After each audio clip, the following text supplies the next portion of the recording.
Hello, everybody, and welcome to day two. I'm just going to press on Instagram, go live, and that's live now. Getting good at this. So, hello, and welcome to day two of 100 Lives in 100 Days.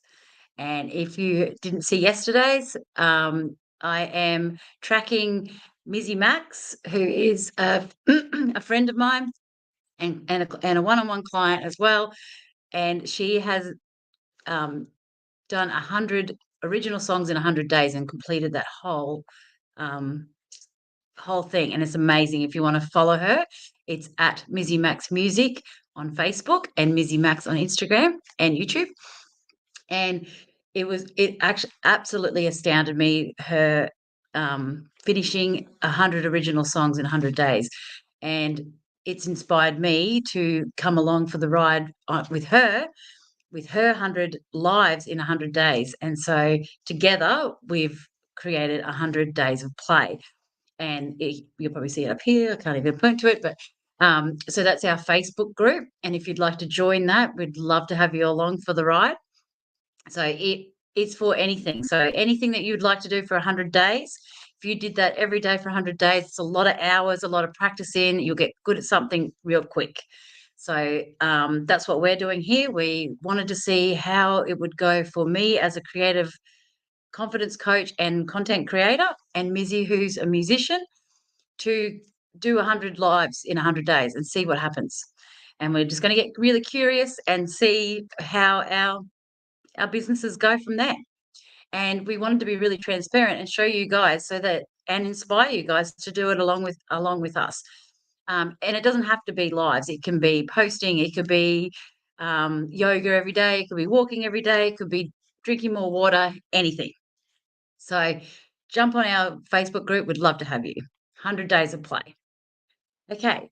So yesterday was pretty crazy. Like we were both it's all set up to go. We've got all the different apps and different recording things, but then we've both had things happen to us. So that was in day one. So we're hoping that by 100 days we're going to have everything just streamlined.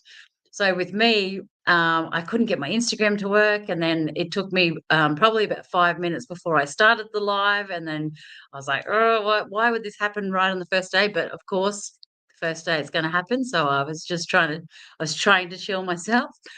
Um, but then when I got off the live, my Instagram completely deleted. So, and I don't know what I did. I don't know what I pressed, but Instagram gone. And I was like, okay, so today I'm going to try and make sure that doesn't delete and see what happened there, because I really don't know what happened. So I couldn't see anyone's comments. I actually saw it for a second, saw that there was comments, and then they just disappeared. I was like, oh no, I didn't reply to anyone. So I'm sorry if I didn't reply, but there's things like that are going to go wrong. And it's actually really good for these things to happen so that we can work out solutions for each one, and by the 100 days we'll be like, yep, we know how to do that one, we know how to do that. If that happens, this, and it just makes it so much easier. You just learn as you go, and of course things are going to go wrong, and we have to expect that. And then for Mizzy, her microphone for her singing wasn't it was working, sorry, her microphone was working for her singing so you could hear her voice. And then for the guitar it was too low. So it just took her a little bit longer to get those worked out. But again, first day there was something that happened, and then she's worked out how to fix that. And then day two, better, one step better. And each day that's what happens. And it's going to be really interesting to see the compound effect by the 100 days. So I'd love for you guys to have a think about what you'd like to do and come along and do it with us and see the compound effect that happens um, during that time. So today, each day, I'm going to talk about something a little bit different. I've got like a little bit of a plan out, but I'm going to really just in the moment what's coming up for me, what's coming up for Mizzy, um, and just talk about business and music and life and spirituality and all sorts of things. I just really want this podcast to be transparent and open and fun. And if you would like to be a guest on my podcast, I would be interested in talking to you if you're into any of those things. So please send me an email. It's sarah@sarez.com because I'd like a few guests along the way as well. So today is my partner Andy's birthday. So happy birthday, Andy. He might be watching right now, I'm not sure. And it was interesting because it's his birthday, I'm like, I have to do the live. I've committed to it, and I still want to do stuff with Andy, and we want to have a really nice day and night and everything. And it's funny, once you've committed to something, you're like, you have to fit it into the day somewhere, and it's a really good discipline to do and to have in your life, that you're like, no, it still has to fit in there somewhere. And so it's fit in here right now. And I just wanted to say a big happy birthday to Andy. Mwah. And if you guys would like to wish him a happy birthday, please put it in the comments. He's 41 today. And I thought, what a perfect day to talk about age. So I often talk about a midlife crisis because when I turned 40, we literally sold everything up. We sold our businesses, our house, car, and we just started traveling. And we're like, we're sick of just turning the wheels round and round and round and round and round. And we're like, there's got to be more to life than this. There's surely like there's, it just feels like we're working for debt and that's it. And a lot of people said, oh, you're having a midlife crisis. And I heard this quote, and it was by Glennon Doyle. And she said, it's not a midlife crisis, it's a midlife awakening. It's only a crisis if you stay asleep. And I really loved that. And it really like resonated with me. And I was like, it's true, because it doesn't matter about age. Like you could get really like to the end of your life and not learn anything, or you can learn really young. Like it's not really about the midlife thing, but I think when you get midlife, you feel a little bit more of a sense of urgency of maybe living your dreams, and not so much of when you were younger. When you're younger, you think, I've got time, I can do this, I can do that. And then as you get older, you kind of feel that little bit of sense of like, I'm only here for a short time. I want to do something awesome. I want to live my life. And and I think it's the time too that we start to like really unravel your personality, who you are, not care so much about what people think and that kind of thing. So people think you've gone mad a little bit when you're like, fuck this, fuck that, I'm doing this, I'm doing that. But it's actually a unraveling, and it's really nice actually. And yeah, so I wanted to talk about age, because when is it when are you too old to start something, to start your dreams? Never. Never, never, never. So you could be 80 and you could be like, I want to write a book. Why not? Why do we put these barriers around ourselves that says, oh, I'm too old to do that now? Too old to like write my own music. Too old to write my own book. Like what? Why would I want to do that? It's actually like, as you get older, you've got so much experience and so much to give, and you're only here for a short time. Why not?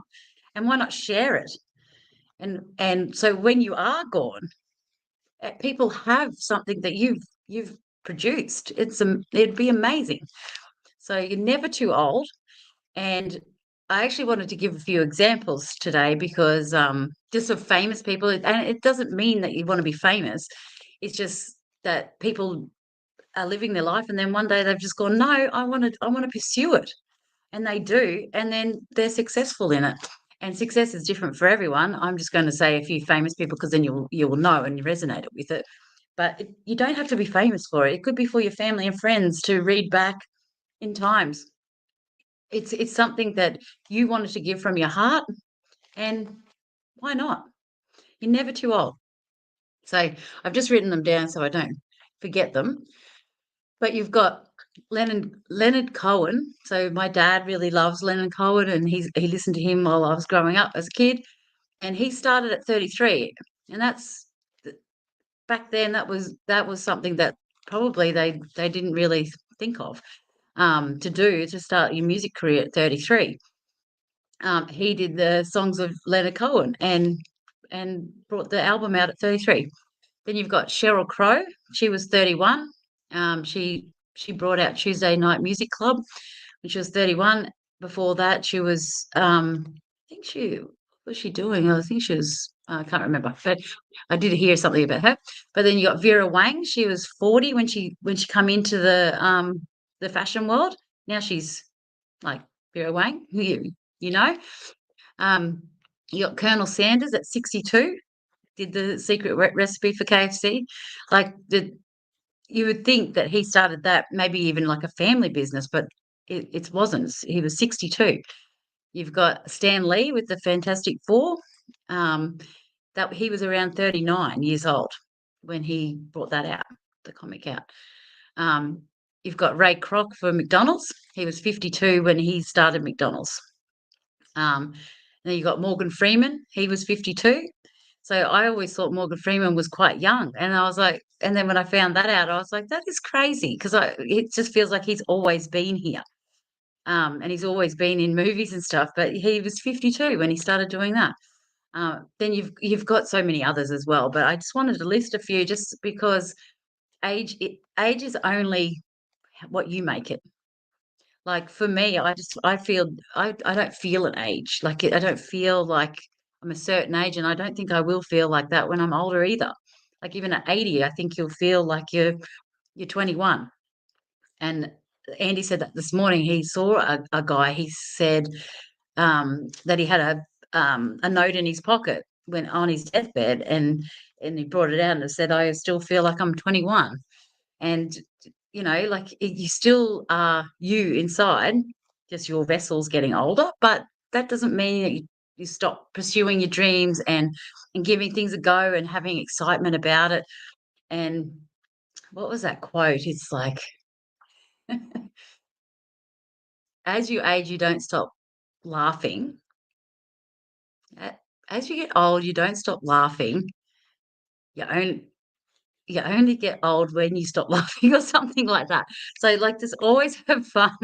Just forget that quote, that was terrible, but it's something like that. I'll remember it and I'll tell it next time.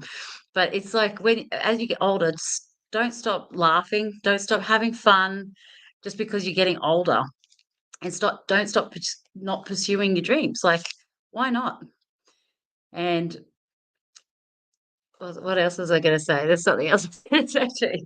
But yeah, so I just really wanna, um encourage you to write that book, to write that song, to learn the guitar at 60 years old. Um, if you've always wanted to do something and you haven't, like, why not? Why haven't you done it? Get curious. Ask yourself, how come I haven't started that? So thank you for being here today, and I will be here again tomorrow and you'll get to know me a bit more again.